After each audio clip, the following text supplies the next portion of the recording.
I'm setting an example for my kids. I got me a side hustle. I have more control of my destiny. I need multiple streams of income.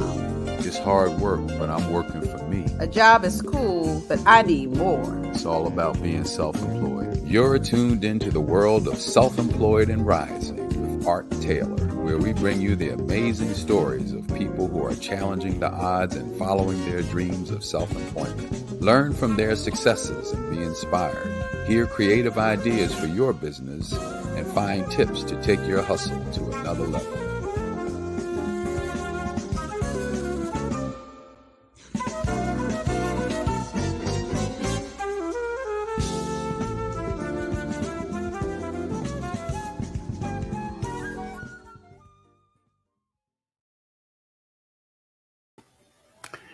Well, welcome everyone to this edition of Self-Employed and Rising. I'm Art Taylor, your host.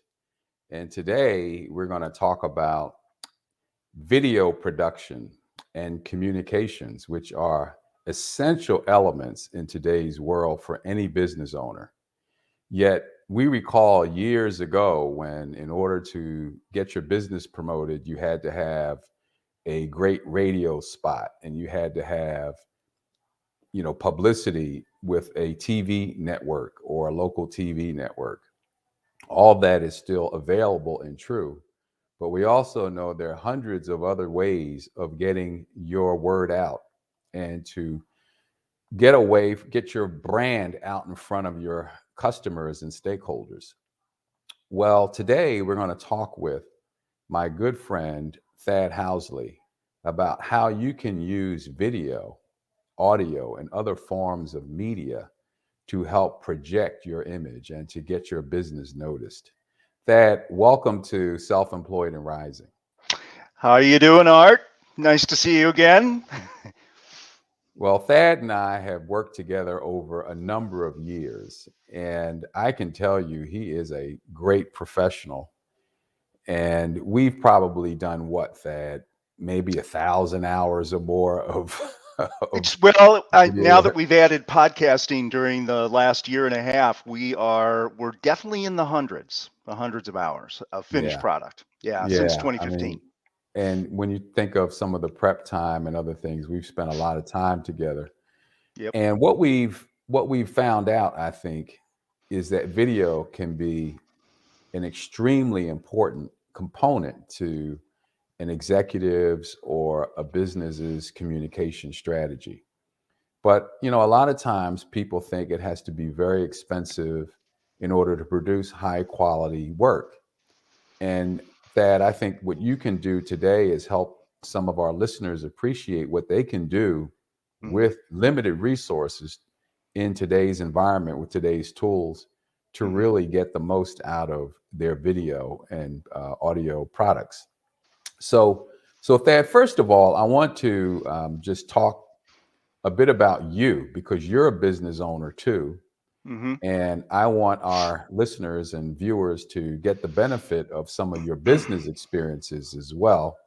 I know you started out as a young man interested in the arts, particularly the visual arts and the world of drama. I think you have in the background with drama that you took to actually producing a film early in your life, right? Am I not telling that accurately? No, that's true. I mean, I definitely I don't know why, because there's nobody in my family that has any kind of a theatrical bent, but they're all intellectuals. They're professors and librarians and things. But from a very young age, I was the kid who was always acting in community theater and high school plays and junior high school plays. But I started making my first films basically in junior high school. I borrowed a camera from one of my friends, was the junior high school football coach, and he had a Super 8 camera, and he would take pictures of the plays, so that they could study the plays just like they do now. But I borrowed from him, and I was off to the races. And then, like you say, by the time I was in high school, I made my first feature-length film. and it featured almost exclusively semi-professional adult actors. So, and it won a honorable mention at the Chicago Film Festival that year. And then I went to Wow. film school and graduated. And then when I got out of film school, some of my friends and colleagues from my school and from USC, we got together and we started our first production company. So that was our first job right out of college, was starting our own company. And unfortunately, we were in Central Illinois in the middle of the Reagan recession ravaged 80s. Not the best time to start a business, but we learned a lot. And like you were saying before too, it's, at the time, and I think the reason there's still sort of this echo, it was very expensive to produce a video using video equipment. I mean, the equipment that we had to buy, that we had to basically mortgage our lives to buy, tens of thousands of dollars of equipment. And so that was a barrier for most people. And we had to charge a lot of money in order to make a TV commercial or a short promo or something like that. And things have changed dramatically. Yeah, we're going to In the get into past. some of that, but I want to talk for a minute though Okay. about your transition from that young boy doing this film to an initial career at Gannett, right? You did a lot of work at Gannett, and to tell our listeners and viewers what Gannett actually entails for those who don't know. Right. So I mentioned that company that I started with some of my friends, and eventually I moved here to the Washington, D.C. area to work at another company with someone I knew at school at USC. And so I ended up working in film, video, audio production for about 11 years.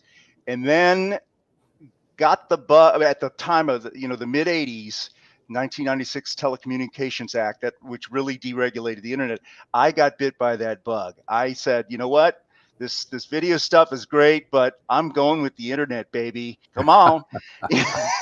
So I started initially for the company that I was working for. I opened an internet division, and we started doing websites for our clients. And then eventually I got hired by Gannett Digital, and which is USA Today is part of that. And I ended up staying there for 17 years, doing all manner of, first we started with websites. That's all there was. And then eventually, of course, there were cell phones and iPads and social media sites and so much else. But it was a great ride. And the thing was, it sort of came full circle, because initially everybody had dial-up and things like that. So websites really didn't support video very well. But by the time you get into the 2000s, boom, all of a sudden everything we were doing was video. So all that entire skill set that I had became relevant again, and was combined with everything I had learned about the online world. Yeah. So then you transition out of Gannett after leading the development of a lot of different brands, major brands at Gannett, including things like Career Builder. Mm-hmm. You leave Gannett, and then you go out on your own and develop a different type of working relationship with customers and clients in, I guess, what you currently are working out of at Thad Housley Media, right? Correct. So, I mean, it was kind of, because what I was doing at Gannett, in addition to helping develop products, I was selling them too. I was just going door to door to agencies, Madison Avenue, Los Angeles, and selling our stuff. And then now I thought, okay, when the opportunity came up to be on my own again, I'm like, maybe I should get back to my roots. And there were so many exciting things. Like I said, the technology costs had dropped so significantly, so I could get back in without having to, completely mortgage my house, and go back to actually working for real people and not, agencies. Which, for me, like, I would go to an agency and it would be a room full of 20 somethings, telling me what they wanted to do for Miller beer. I don't, it was just like, it wasn't like having an actual relationship with like you or other customers, where you really get to be part of what they're doing, what they're trying to We're going to message. come back to what you're doing in just a minute. We're going to take a short break. When I come back, I want to talk to you about specifically what you provide in your business so that others can get a handle on how they might go out and build their communications work. We'll be Okay. right back after this break.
I'm setting an example for my kids. I got me a side hustle. I have more control of my destiny. I need multiple streams of income. It's hard work, but I'm working for me. A job is cool, but I need more. It's all about being self-employed. You're tuned into the world of Self-Employed and Rising with Art Taylor, where we bring you the amazing stories of people who are challenging the odds and following their dreams of self-employment. Learn from their successes and be inspired.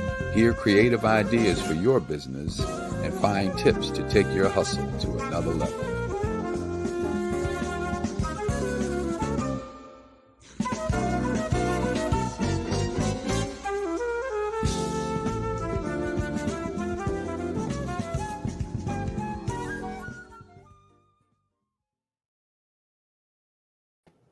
Welcome back to Self-Employed and Rising. I'm Art Taylor, and my guest today is Thad Housley of Thad Housley Media.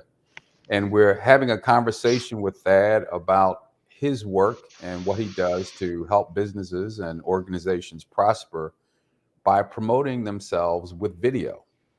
So Thad, let's talk about the services that you provide in your business and how you help make a difference for your clients. Okay, sure. So we provide, a soup to nuts solution for any business owner, organization like yourself, or I also do work with authors who are publishing their own books, and but a solution that can include everything from conceptualization and scripting, actually going out and doing the filming, whether that's with a cameraman and a crew, or on some kind of a remote arrangement, which has become popular in the COVID times, and then doing the editing and the post production, and giving you a final product ready to go. All you have to do is say yes. Now, if somebody wants us to only do a certain thing, like they've been doing some things themselves, and they just want editing or they just want some shooting, that's okay too. But I think our biggest value is coming up with I'm not like a freelance cameraman, or a freelance this or a freelance that. I am your complete solution for a digital media product, whether that be a video, whether that be animation, whether that be a podcast, whether that be a TV commercial, a radio commercial, etc. Yeah, well, we worked together, as I mentioned in the beginning, about, I want to feel like 6 years. 2015. 2015. There you go. And Yeah. we've done, I don't know how many hours of video together, and some audio now too with the podcast. And I'm astonished at your capabilities and what you're able to produce, and do it timely. See, this is the other thing. You get something that you want people to see. You don't want to wait years and years to get it out. You want to get it out quickly. Timeliness is so important. And what I really like is your ability to grab some footage of any kind. It could be pictures, it could be audio, they could be different kinds of sounds, and piece them all together into a message, even using animation. You even done some animation for us that I thought was really compelling as well. So it's a great opportunity for anyone who wants to really understand better how to use video. But let's talk not only about what you do, but what can some people do for themselves that they couldn't before? And what are we talking about in terms of tools and equipment to do some of this work? Right. So, like as I had said in the before the break, so things have just changed dramatically in 20 plus years. Everything has moved from into digital, so you can do almost anything you can imagine on maybe not your average computer, but a good computer. You can, for a $3,000 machine, you can do top-notch animation and editing, where before I might have had to spend $75,000 for an edit room in the early 90s that could do all the things I can do now on the computers I have. So and the thing is too, that because of these barriers going down, these expense barriers, a lot of people are DIY focused. In other words, they can produce a lot of their own videos. They've got basically, with one of these, you've got a Panavision camera in your pocket. Now, do they? Again, it's I think that the things I learned in film school. For number one, nobody uses film anymore. Actually, a piece of plastic, really? But we still say, we're filming. But those principles, the principles of telling a story with images and sound, those still hold true. I mean, the technology changes and it facilitates much better than it did before. So I think people are able to do things on their own. Like you say, they'll sometimes shoot their own images, and then they'll come to you and say, turn this into something that is a coherent story. We just did our annual meeting, for example, or something like that, and the whole bit, and then the after meeting reception and stuff like that, turn it into a story, turn it into a 10-minute story for us that we can share with the rest of the shareholders. Stuff, things like that. So I don't know. I'm losing my train of thought here. No, you're good. This is exactly what we wanted to talk about. I mean, a lot of times people don't imagine what can be done with things that they're shooting on their phone. And I was just astonished myself. Right. And also the just the expense. I mean, anybody that was around in the 90s, paying people like me tens of thousands of dollars to do something very short, are amazed at how much it costs today. How much more affordable it is. So, and how much, like you say, faster. You just don't have all those middlemen in the chain anymore. You can just do it all yourself. I'm here in my luxury townhouse studio. So um, so that's a tremendous advantage. What And would you say are some of like the must-haves for anyone trying to do some of their own video production, at least to a point, right? I mean, not saying that they're going to produce the whole product, but what are some must-have tools in order to help you? Let's say I was hiring you to help me and I was going to shoot some stuff or record some stuff. What are some of the must-have elements in order to help you make it look great?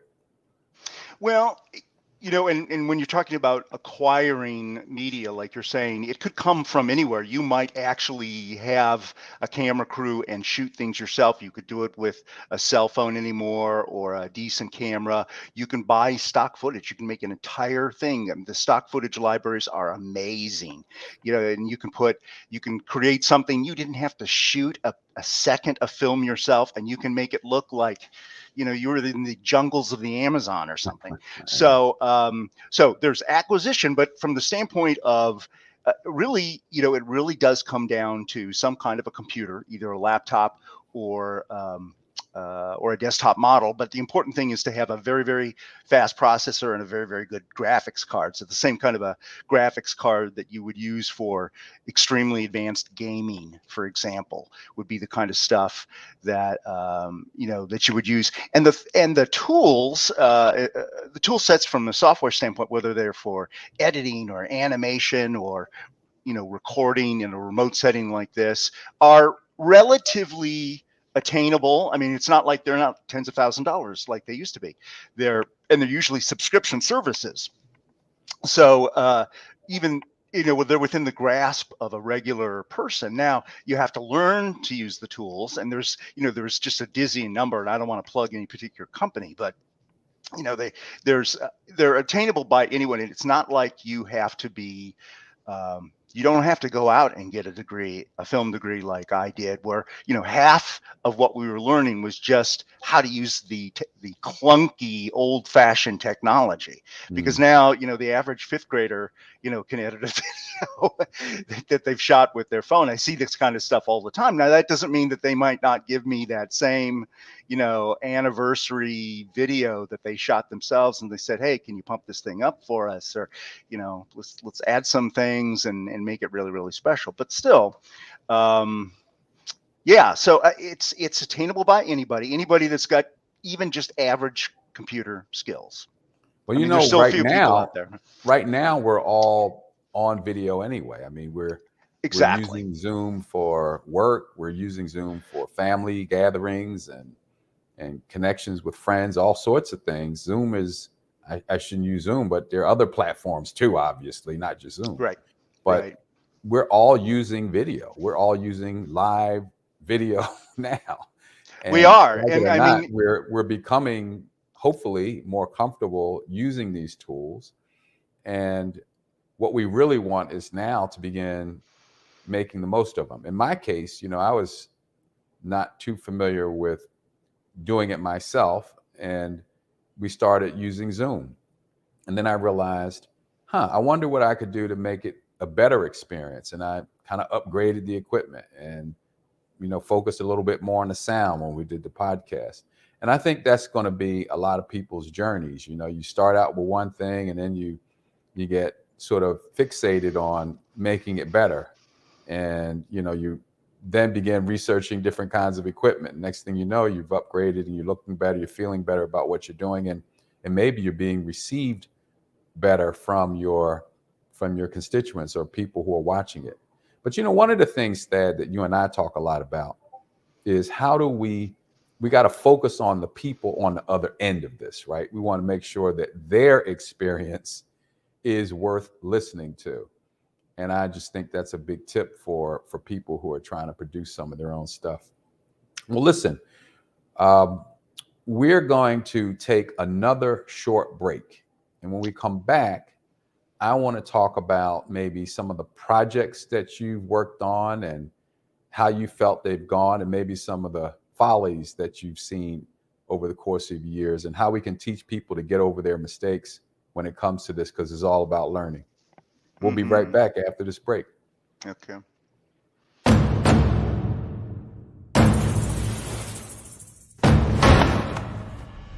Time. It has a different meaning in the U.S. Virgin Islands. It goes backwards, forwards, it stops.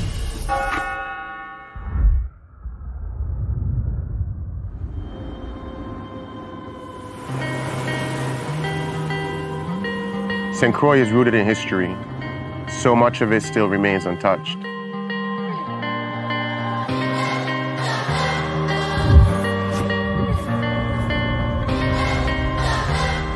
I remember running on these streets as a kid. This shop was right down there. It opened the same year I was born. This is where the original Crucian hook was born.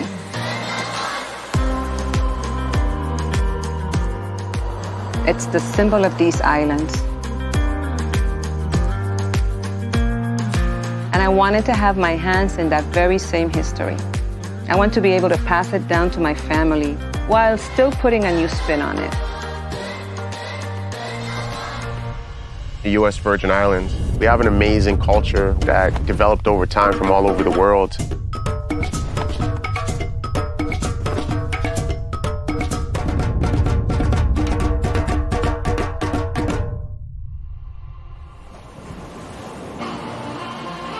St. John feels so untouched.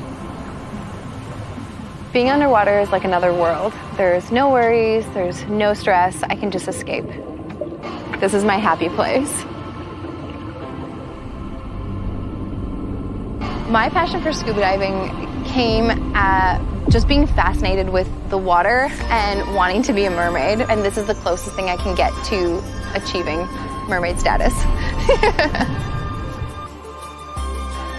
Canadians just love being outdoorsy. We live for adventure, so we love anything hiking, being on the water, diving, snorkeling, and St. John has it all.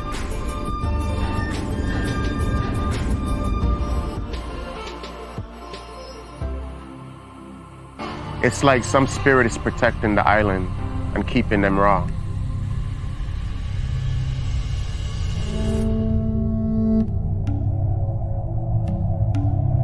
The Makujumbi watches over the island.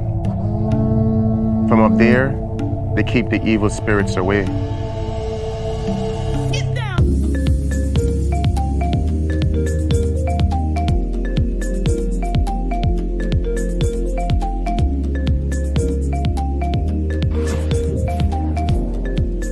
The nightlife in St. Thomas is absolutely amazing.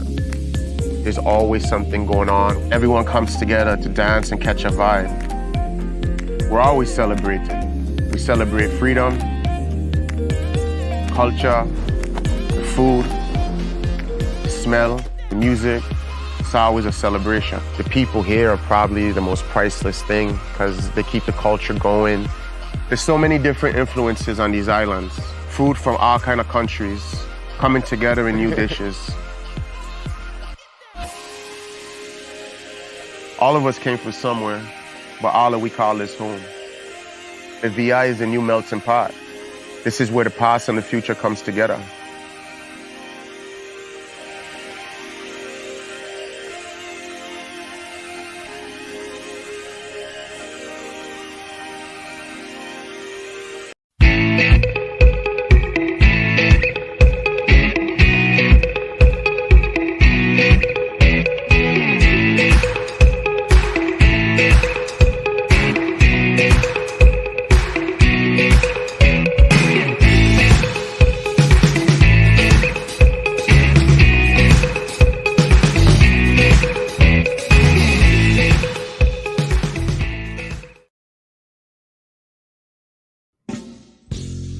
I'm setting an example for my kids. I got me a side hustle. I have more control of my destiny. I need multiple streams of income.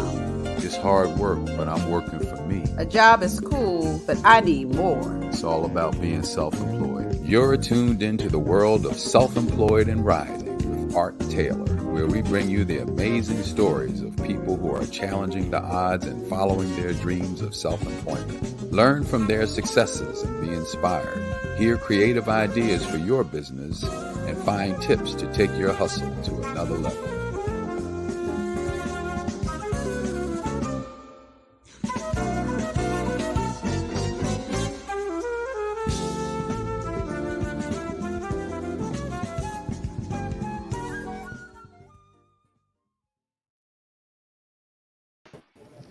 Welcome back to our show. I'm Art Taylor, and this is Self-Employed and Rising. My guest today is Thad Housley of Thad Housley LLC, a video and audio production company. Thad and I talked in the first segment about his early career and how he got to this place of business ownership and how he got into video production. And then we talked about some of the ways in which businesses can take advantage of the tools that are now available. And during this segment, I want to talk with Thad about some of the projects that he's worked on and what he's learned from these projects and how these things now help him do his work better. Because every business, no matter what type, is always going to make mistakes, and hopefully you can learn from them. So Thad, I am certain in your long and illustrious career, you have had some pretty funny, maybe not so funny at the time, things happen. And with video, the thing is, a lot of times we make mistakes, but people watching us don't know. And it's only we go home feeling like, oh my goodness, what did I just do? But we just kind of got to get over and keep moving, right? Absolutely. Well, and the thing is, unless you're live like this show, you can always do it again. Right. Thank the Lord. But, I'm hearing more about people feeling that shows should be more authentic anyway. And I guess with video, you sort of have to balance wanting to get everything perfect in the recording process with not making it too perfect so that it doesn't feel authentic. How do you make that work? How do you balance that out? I mean, in live production, it's just what comes out of your mouth is what you get. Right. But in right. video, you can kind of edit things, and we want to be able to do that sometimes. So when do you tell your clients, let's not make it so perfect that it doesn't seem real? Well, and it sort of depends on the kind of product they want. I mean, if you are making a project which you're sort of telling the story, and I've done some of these for you folks at the BBBWGA, sort of the overall story of the organization, maybe you do want that to be a little bit more scripted and polished, so everybody agrees on what the message is and only shows you at your best, because it's going to be it's basically like a commercial. But then at the same time, like one of the things I do with you for so long is you interview real people who are usually executives or thought leaders in the nonprofit sector, and they sort of know what you're going to talk about in advance. But I mean, we get them at their absolute candor, and they can say it more than once or what have you, and we take out the ums and ahs and the coughs. But otherwise, it's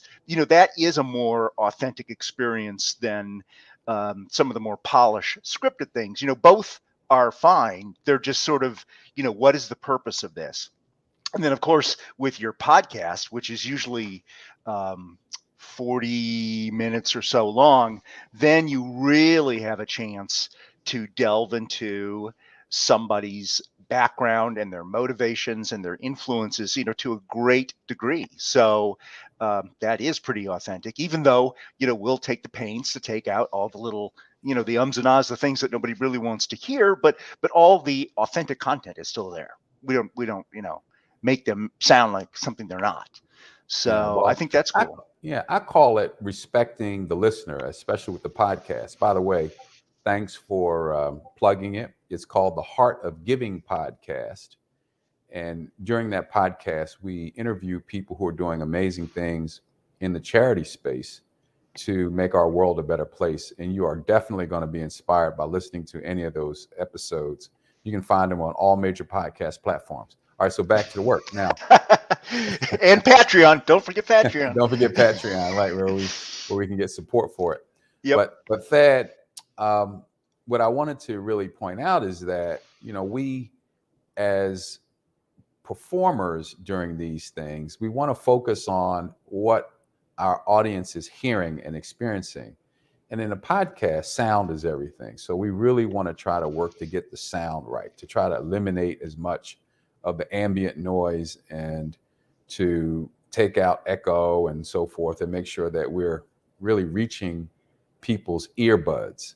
In the case of video, people have a 2 sense thing going on, right? You can actually watch and hear, and maybe you're not paying as much attention to the quality of the sound because you can actually see someone. But that video needs to be crisp and clear and something that people would want to watch, or they're going to leave. So, and then there's, of course, the content. The content is another piece of that needs to be equally compelling and interesting for people to watch. So there's all these elements that have to come together. And I know you try to advise your clients how to get all of that right, depending on the type of material they're putting out and for what purpose, right? Absolutely. And as you know, the COVID situation that has driven so many people indoors. I mean, where before we could go to a studio, or I could bring a camera crew to people's offices or their homes to shoot things, they didn't want a camera crew in their office. They didn't even go to their own office. You guys didn't go to your office either. So Nope. we had to come up with different solutions to that where people were based in their home, and of course people were doing Zoom calls, but they don't pay attention to the quality of that experience the way we do when we want to do a podcast or a video interview sort of like this, because there's 25 people on the screen, and sometimes you only see their chin, and everybody sort of takes that for granted. But when the attention of a viewer or a listener is so focused on just maybe two people talking, every little thing it becomes more glaring. So it really does. I have this lengthy email that I send potential guests in advance, whether I'm doing video with them or audio with them.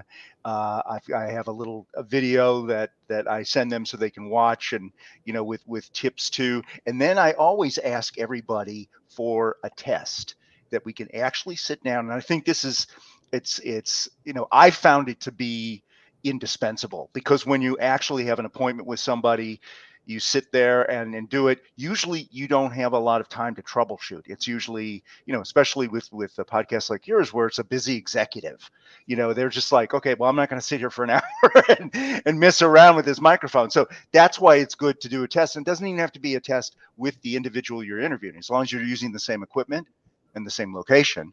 It could be a staffer. So, but that 5 minutes can make all the difference in terms of professional quality. I mean, sometimes, we come up with stuff that looks like there was a cameraman in the room, as opposed to using one of these recording platforms that we use.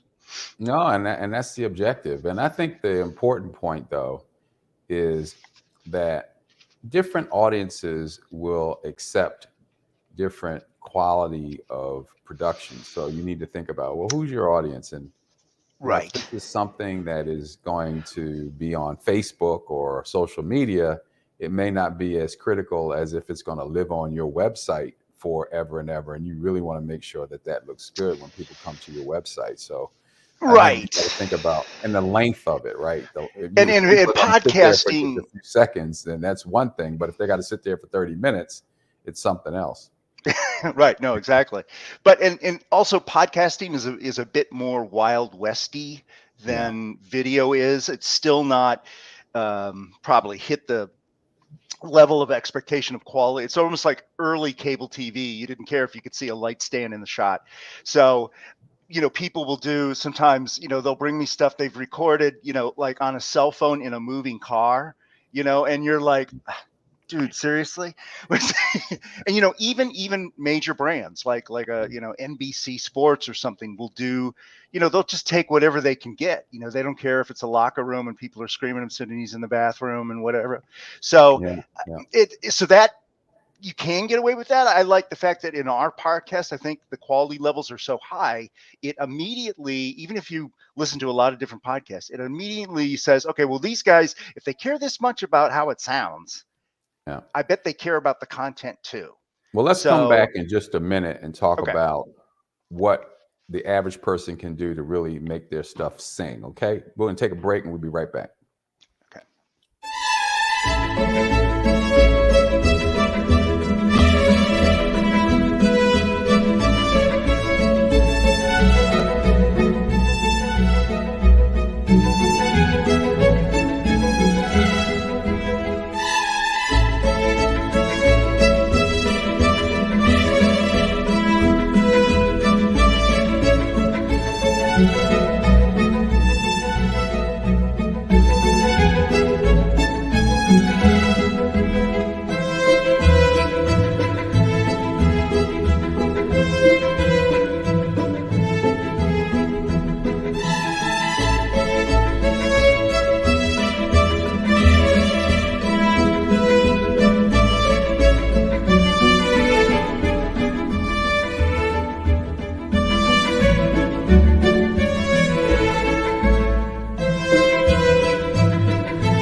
I'm setting an example for my kids. I got me a side hustle. I have more control of my destiny. I need multiple streams of income. It's hard work, but I'm working for me. A job is cool, but I need more. It's all about being self-employed. You're tuned into the world of Self-Employed and Rising with Art Taylor.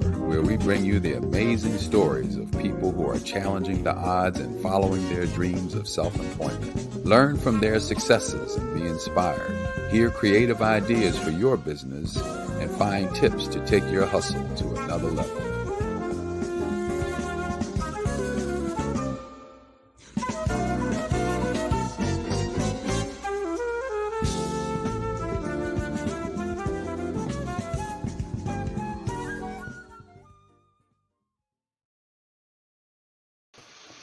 Welcome back to our final segment on this edition of Self-Employed and Rising. I am Art Taylor, your host, and with me today has been Thad Housley, the proprietor of Housley Media. Thad, welcome back. And we've been talking about things that businesses can do with video to try to improve their image and also to get the word out about what they're doing. And I think this is so important in this digital age that we take advantage of all marketing means to get the word out about who we are and what we do, and to give clients, potential clients, a sense of what the experience would be like if they were working with us. Well, to do that well, there are probably some tips and tricks that we want to make sure everybody employs when they're doing their video. So let's start with some basics. What are some video basics? You started off, you ended the last segment really giving us some examples. One is you want to make sure you get in and test the equipment before you do anything. But give us some other basics, things like lighting, sound, how to dress. Take us through what you might recommend to some of your clients to produce good stuff. Right. Well, I mean, if it's, I think it's worth noting computers are excellent these days. Obviously, one of the things that they're not so terrific with are the built-in camera and the built-in microphone. Now, those things are fine for a Zoom call where the expectations are, pretty low. I mean, we used to be doing conference calls. Those sounded like crap compared to now. But it's worth, if you're going to be doing something using your computer as part of the recording medium, making the investment in a separate camera, which even a 4K camera can be purchased for under $100, and a separate microphone. Now I'm using a headset. Normally when I'm recording, I've got a studio microphone, which is more expensive, but I didn't want you to cover my face.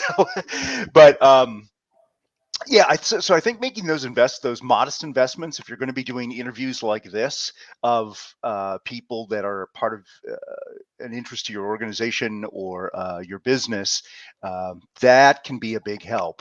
And I have a whole list of different tips, and if there's some kind of a blog or website associated with this, we can post that. But basically, paying attention to your environment. Now, I've sort of violated all my own things with this because I don't have that great of an environment here, but because I'm not usually on camera myself. However, just things that you can do are like not sit in front of a window, which would make you a silhouette as if you're like, a criminal talking on 60 Minutes or something. Not wearing either all black or all white, which could fool the iris of the camera and give a distorted exposure on the face. Those are some basic things, and of course the sounds of your environment, which you may completely take for granted. So it could be an air purifier, a refrigerator, a ticking clock. Is there an animal in the house? Are there children in the house? If you're near a window, what is outside that window? Is there some construction work going on? Maybe you need to move to another place. The best place in a house to do a recording such as a podcast, I always say, is a walk-in closet. That sounds like a $300 an hour studio in there. Well, all that sound absorbent material.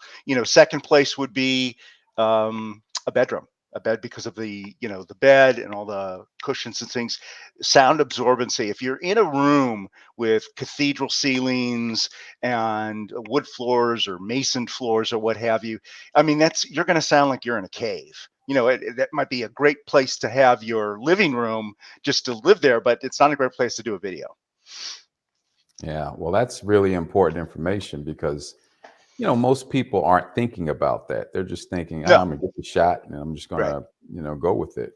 The other thing I think people have to realize is that you're not going to get it right the first time. And you have to really invest your time and do several takes and get comfortable with the medium in order to produce high quality stuff. And there's no substitute for that. There's no way you can learn this without really doing it. One of the things I also see, Thad, and I don't know if it's true with you too, is that sometimes I'll come in early and try to get my stuff set up. And when I come back, the environment's changed. Either the Mm, lighting in the room is different, right. or there's something going on with the sound that I didn't anticipate.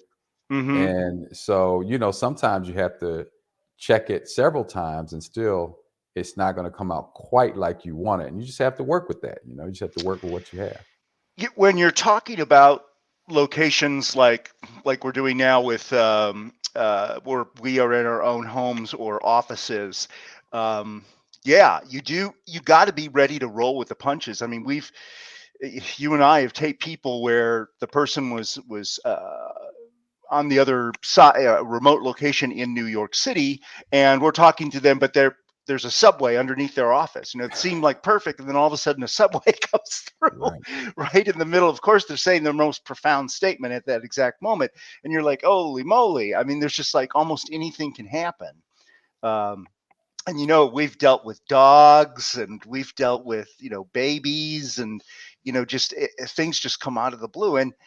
But I mean, and that wouldn't happen necessarily in a professional studio, but a professional studio would cost you, several $100s an hour, which, some people are willing to pay that money. But again, like we're talking about more of a kind of a guerrilla type video making where you don't have those massive budgets that people had back in the 90s. They're Yeah. trying to get as much value as they can for something more affordable. And you were talking about marketing. Obviously, commercials and on radio and television continue to exist, and they are still very, very expensive. But you can do so much to market yourself using social media. And other digital platforms like Google. And the great thing about video is that it's more likely, obviously you can put up text, you can put up pictures, but it's 4 or 5 times more likely to be clicked upon by someone who is in a social media or a search engine environment if there's a video. So People let me like ask you about videos. editing. Let me ask you about editing Yeah, because I think that is also a really important aspect of video production. Obviously, making sure that you got the right pictures with the right sound, the right B-roll, and so forth. And these are things that people on a budget can learn to some extent, right? Aren't there software programs and so forth that you can get and practice and learn how to do if you have the time? absolutely, absolutely. And that's what is so great about the technology that exists today. And the thing is, when it comes to specifically editing, the non I was there when it was just being introduced, and everybody was like, what's this? How do we do this? All of the programs look very much the same. They use the same sort of philosophy, and it's kind of inspired by the old filmmaking thing. You have a bin where all your individual shots are, but rather than putting them together with glue or tape, you put them into a timeline, and you can move them around. And what's great is, it's just so easy to take something at the end. Well, let's put it back at the beginning. So, and all of those things, there are so many instructional videos for every single platform, and there's a platform for everyone. There are editing platforms that are absolutely free. They're open source. They may not be offer you the same kind of special effects and other bells and whistles that you'll get with something that you pay a lot of money for. But if literally you're a church, let's say, and you are covering your services, and you want to post them online for people that don't want to come in because it's COVID or what have you. That may be, of course, you got at least, one every single week, if not more. So that's, that's a lot of work, but that's something that even a regular person could do. And I got to say, there are some people that hire me to teach them how to use stuff. So, Yeah, that's and so good I'm too. like, gee, I'd love to do this for you. They're like, you know what? I'm more of a do-it-yourselfer. So I want you to, I bought this like $1,000 podcasting kit. It's got microphones and show me how to use it. Show me how to make a podcast, soup to nuts. And then that's it. And then I go away and, I hope that they'll get discouraged after a couple of months and give me a ring. Sometimes it happens, sometimes it doesn't, but Well, look, man, we're going to have to leave it here. We're out of time, but this has been a great show. I really appreciate you joining me today. And I know that our viewers and listeners have gotten a lot out of this, if nothing more, confidence that they can take their video and audio work to another level to help promote their business. So thank you for tuning in to this edition of Self-Employed and Rising. I'm Art Taylor. I hope you'll join us for our next show coming up next week.